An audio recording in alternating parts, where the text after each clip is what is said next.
ग्रहों की गति संबंधी नियम, the law of planetary motion. आकाशीय पिंडों के संचालन में गुरुत्वाकर्षण बल की महत्वपूर्ण भूमिका होती है। ब्रह्मांड चलाने हेतु ब्लैक होल गुरुत्व केंद्र का कार्य करते हैं। हमारा ब्रह्मांड ऐसे अनेक ब्लैक होल से युक्त है। तारे आकाशगंगा की परिक्रमा करते हैं। हमारा सूर्य एक तारा है जो 25 करोड़ वर्ष में अपनी आकाशगंगा मंदाकिनी का एक चक्र लगाता है। आकाश में सूर्य के चारों ओर जो पिंड अपनी अपनी कक्षाओं में परिक्रमण करते हैं उन्हें ग्रह कहते हैं। जो आकाशीय पिंड किसी ग्रह के चारों ओर परिक्रमण करते हैं उन्हें उपग्रह कहते हैं। इस परिक्रमण का हेतु गुरुत्व केंद्र है। तारों के लिए आकाशगंगा का केंद्र में स्थित ब्लैक होल, ग्रहों के लिए सूर्य तथा उपग्रहों के लिए ग्रह गुरुत्व केंद्र कार्य करते हैं। यह गुरुत्वाकर्षण बल सार्वत्रिक यानी यूनिवर्सल है। न्यूटन के अनुसार विश्व में पदार्थ का प्रत्येक कण दूसरे कण को अपनी ओर आकर्षित करता है। इस सर्वव्यापी आकर्षण बल को गुरुत्वाकर्षण बल कहते हैं।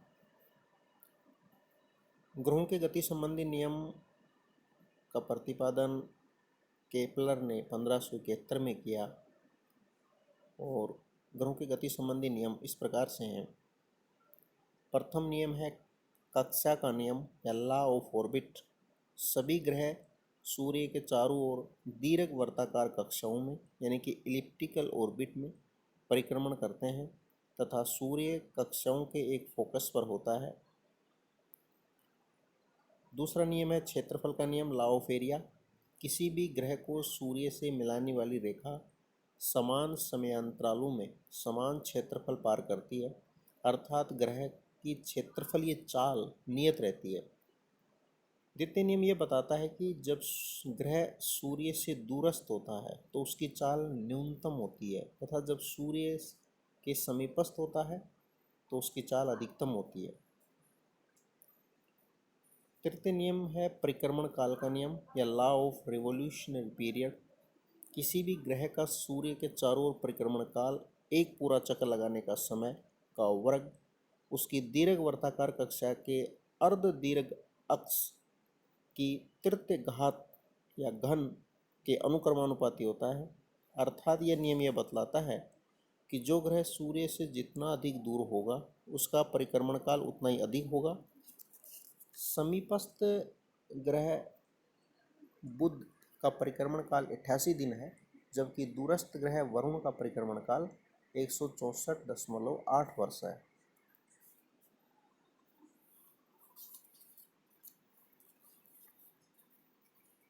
कृत्रिम उपग्रह या आर्टिफिशियल सैटेलाइट। हम देख चुके हैं कि जब कोई उपग्रह पृथ्वी तल के समीप है तो पृथ्वी के चारों ओर एक कक्षा में परिक्रमण करता है तो उसकी अक्षीय चाल लगभग 8 किलोमीटर प्रति सेकंड होती है। अतः यदि हम किसी पिंड को पृथ्वी तल से कुछ सौ किलोमीटर के ऊपर आकाश में भेजकर उसे लगभग 8 किलोमीटर प्रति सेकंड का क्षैतिज वेग दे दें तो यह पिंड पृथ्वी के चारों ओर एक निश्चित कक्षा में परिक्रमण करने लगता है। ऐसे पिंड को कृत्रिम उपग्रह कहते हैं। कक्षा के आधार पर उपग्रह के प्रकार, भूतुल्यकालिक उपग्रह या जियोसिंक्रोनस सैटेलाइट। इस प्रकार के उपग्रहों के कक्षा की ऊंचाई सामान्यतः निश्चित होती है और यह लगभग 35,830 किलोमीटर होती है। इनकी कक्षा वर्ताकार होती है। इनका परिभ्रमण काल 24 घंटे ठीक पृथ्वी के बराबर होता है। इनकी गति पृथ्वी के परिभ्रमण के समान होने के कारण ये उपग्रह स्थिर प्रतीत होते हैं। इनसैट श्रृंखला के उपग्रह इसी प्रकार के होते हैं। इनसैट पृथ्वी की चुंबकीय भूमध्य रेखा या इसके पास स्थित स्थानों जो महाद्वीपों के पूर्वी भाग पर स्थित होते हैं से प्रक्षेपित किए जाते हैं।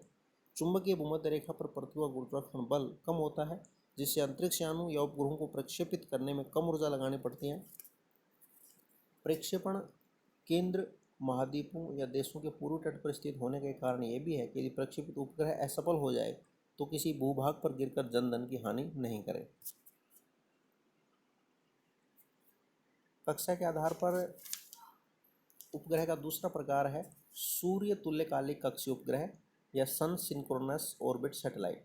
इस प्रकार के उपग्रह ध्रुवीय कक्षा या पोलर ऑर्बिट वाले होते हैं, अर्थात ये पृथ्वी के धरातल से 500 से 1000 किलोमीटर की ऊंचाई पर पृथ्वी के दोनों ध्रुव अर्थात उत्तर से दक्षिण के ऊपर से गुजरते हैं।